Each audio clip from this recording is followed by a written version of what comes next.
Here are the top 5 questions to ask if you're ready for market invention and you're tired of being second, third, fourth place in your market. So if you're thinking of starting a business or you have a business, these are really the top 5 questions you need to ask yourself about assessing, if you have a business today, where you are in relation to your competition or your market, or if you're going into a new market and there's an incumbent, how do you change the way the industry works so that you can win market share and you can be the market leader? So let's start off with the first question everyone should ask themselves. CEO, Chief Marketing Officer, CFO, entrepreneur, doesn't matter. Are you the market leader, or do you want to be the market leader today?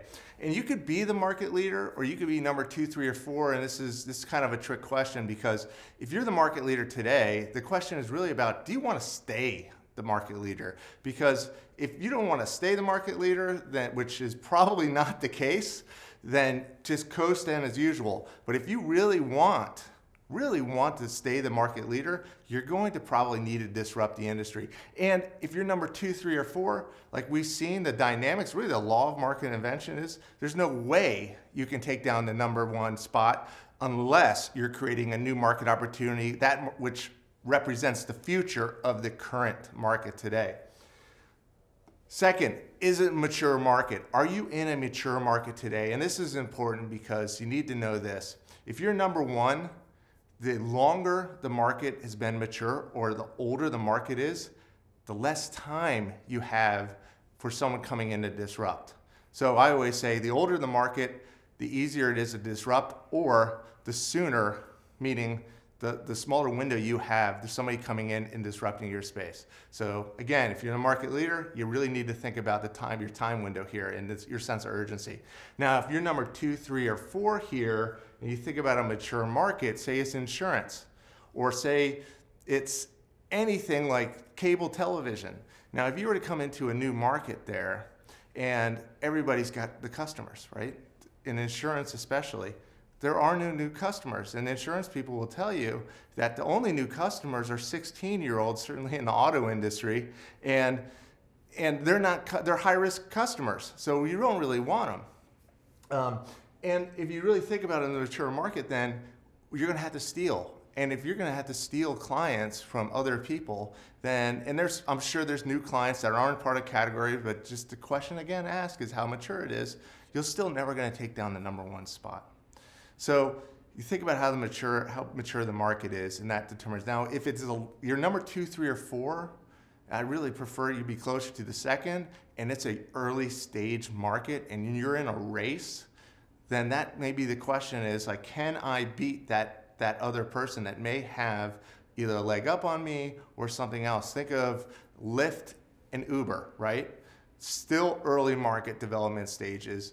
And it's just that when there's dozens or hundreds of competitors that are coming into a market, you really might not want to stay in that market, even if it's an early stage market. Okay? Sameness. Now, when I talk to clients or just people, entrepreneurs such as yourself on the street, everybody says, I got a unique story. I've got a unique value prop. We speak differently. We're a different kind of consulting firm, all that stuff. And once you get down to the next layer, they're saying the same thing, exactly the same thing as the industry. Now, if you're the market leader, that's a good thing because they're using your language, right? So by default, they're competing with you because you're the standard. Now, but if you're not the market leader, you're using everybody else's language. There's no differentiation. You need to get out of that mix. You need to get out of that because it's hurting you. And you'll never get out from underneath basically the fingerprint of the market leader because you're playing in their market. Pricing, right? So market inventors and market leaders generally have sometimes a 5 times more price premium than the low end or their competition. And why? Because they're first to market, you could argue, or even if they're second to market, they're the ones that get to expand and scale, and everybody sees them as the quality. Either way, chances are, if you're not the market leader, you're not enjoying the price premium of what that brand has to offer. So you really need to make a decision. It's like, do I want to keep competing on price? Because guess what? whoever the market leader is, they set the standard for pricing also for the industry. And again, the more mature the market is and the more competition it is, that means the pricing is out of your control. So you got to get the pricing back into your control. And that's a question to ask yourself. And then last but not least, I think is the most important question, is are you committed? Are you committed to a 2 to 5 year process? Seen even some things take as long as 7 years. But I've also seen momentum get created that first year. And no matter what company that starts on this process, once done right, the minute they make the market or get into that make the market phase, when they're actually launching the market invention, it changes their whole dynamic of their business. Because guess what? In this market, in this area, they can charge a premium on price. Nobody talks like them. They're speaking their own language. It's an early growth market, and they are the market leader. But it takes time. It takes time. It'd be foolish for me to say, oh, this is like a 30-day fix. You can just do this.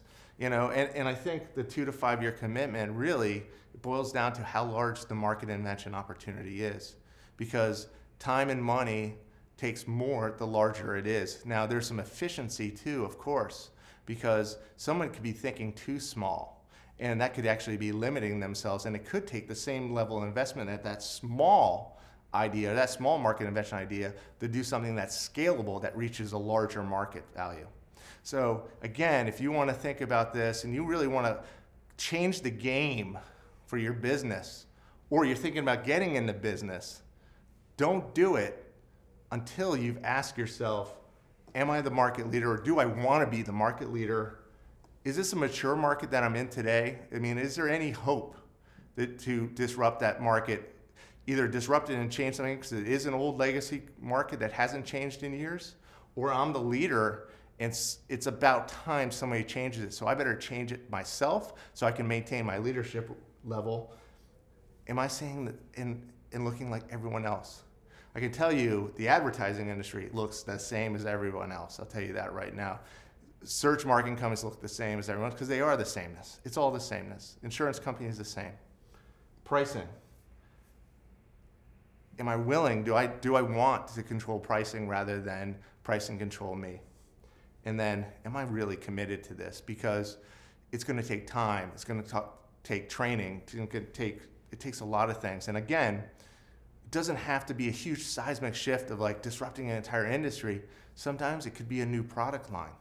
And that means it's a far less of a time and money investment for 2 to 5 years. But no matter what, I promise you, once you begin the market invention process and you take that first market invention to market, it will transform your entire business.